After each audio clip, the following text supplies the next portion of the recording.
This is the full 9,000-word lawsuit against Garth Brooks, accusing him of sexual assault, battery, and more. How much more? Well, I'll start by saying this. TMZ covered some of the more explicit details of the claim, and they even held back. In fact, the lawsuit itself holds back. On page 19, there is a very vivid description of accusations that ends with, quote, Brooks engaged in other acts too graphic to include in this complaint. What's alleged is behavior at least as bad as any you've seen or heard other celebrities accused of. It's important to note that Garth came forward with a very vehement denial, calling it extortion. This video will touch on the most important parts and keep it PG-ish, maybe PG-13. Here you'll find out what Garth is accused of and who's doing the accusing, plus the evidence both sides present or claim to have, and the disturbing allegation presented in a preemptive countersuit from Garth's team. That's right, there was another lawsuit, and what's stated is even darker than anything listed in the lawsuit against him, but we'll get there. My goal isn't to cast judgment here, and I really hope my presentation reflects that. I simply want the facts of this story, as we know them currently, out there because I think we're going to be talking about it for a long time. Subscribers know that we cover news stories like this with discretion and care, and we don't chase theories or provocative ideas. That said, everything about this is provocative, so if you're near children, you may want to save this video for another time. Simply put, Garth Brooks is accused of sexual assault and battery. A woman identified as Jane Roe says he raped her as well, and also states that after these events he continued to harass her for months. The specifics are next, but first it's important to know, who is Jane Roe? That's obviously not her real name. Jane Roe is a hairstylist and makeup artist who used to work for Garth Brooks and Trisha Yearwood. She says she began working for Yearwood in 1999 and Brooks in 2017. She says she stopped working for Brooks in 2021 when she moved to Mississippi. Brooks offers a slightly different story. In a preemptive lawsuit obtained by Taste of Country, Brooks says that Roe worked for him as an independent contractor for 15 years before moving from Tennessee to Mississippi in 2020. The bulk of Roe's allegations zoom in on 2019. Roe says Brooks learned of her financial hardships and began to hire her more frequently. Talking about his fantasies was common, including one that involved wife Trisha Yearwood.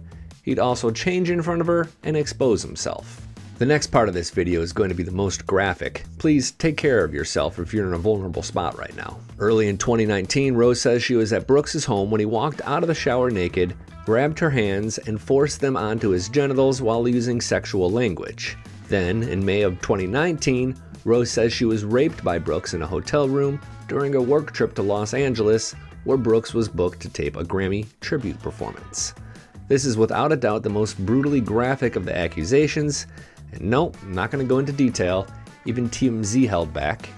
Afterward, it was business as usual when Rose says she was brought back to LA in October, and Garth made it clear he was looking to repeat. They were running late, so she managed to escape that time. Beyond that, and again, I'm paraphrasing Jane Roe's lawsuit, there were emails, text messages, encouragement to send sexual text messages, groping, sexual conversations, innuendo, and more. Some of this would leave a paper trail, except that Rose says that Brooks deleted most of the text messages of sexual nature from her phone in 2020. Plus, she says he'd used different names and email addresses to contact her, sometimes even a woman's name. As for witnesses, she says she feels confident that his team witnessed this and pointed to a specific incident regarding a shampoo bottle as one his manager was present for. She says Yearwood was there too, but that's probably not as important as you can't force one spouse to testify against the other. Hush money, Garth says in his response. No matter how much or how little is still hush money. In my mind, that means I'm admitting to behavior I'm incapable of, ugly acts no human should ever do to another.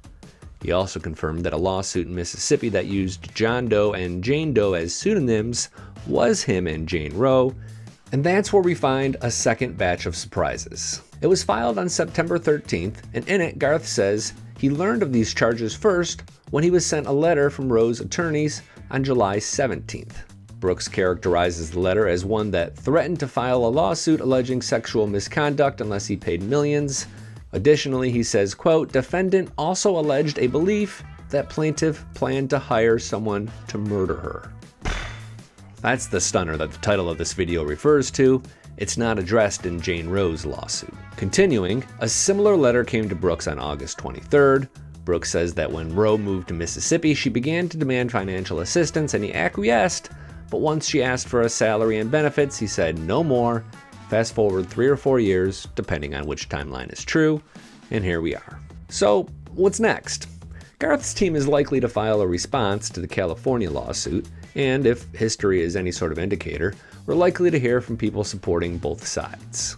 We may even hear additional similar stories. Of course, each one needs to be judged on its own merits, but it's pretty hard to believe that a settlement is going to come from all of this, as both sides seem very committed to justice via a jury trial. I'm Billy Dukes for Taste of Country. Thanks for watching, and thanks for subscribing.